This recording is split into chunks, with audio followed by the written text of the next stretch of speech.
سیلاب اور زلزلے سے حفاظت کے لیے اس دعا کا اہتمام کرے۔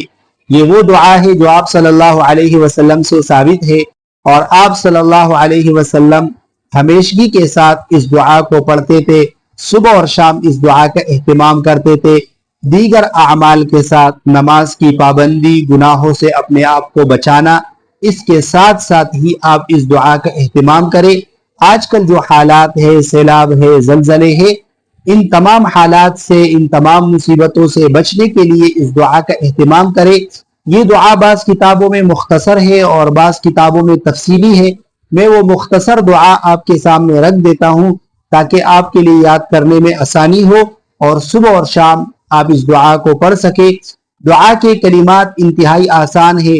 جب آپ دعا کا ترجمہ سنیں گے تو آپ کو پتہ چل جائے گا کہ یہ کتنی بہترین دعا ہے اور کتنی ضروری دعا ہے، جس دعا کا ہمیں اہتمام کرنا چاہیے اور پابندی کے ساتھ صبح اور شام اس دعا کو پڑھنا چاہیے۔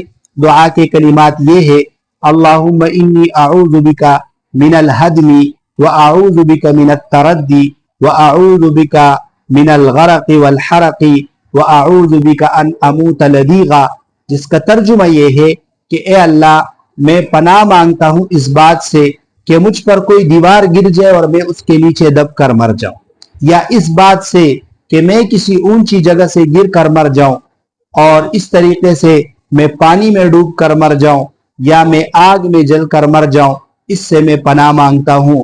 اور اس بات سے پناہ مانگتا ہوں کہ مجھے کوئی زہریلا جانور ڈس کر مار دے، میں اس کی وجہ سے مر جاؤں، تو اس سے بھی پناہ مانگتا ہوں۔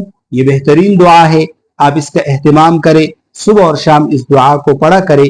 انشاءاللہ اللہ تعالیٰ آپ کو ان تمام چیزوں سے محفوظ رکھیں گے۔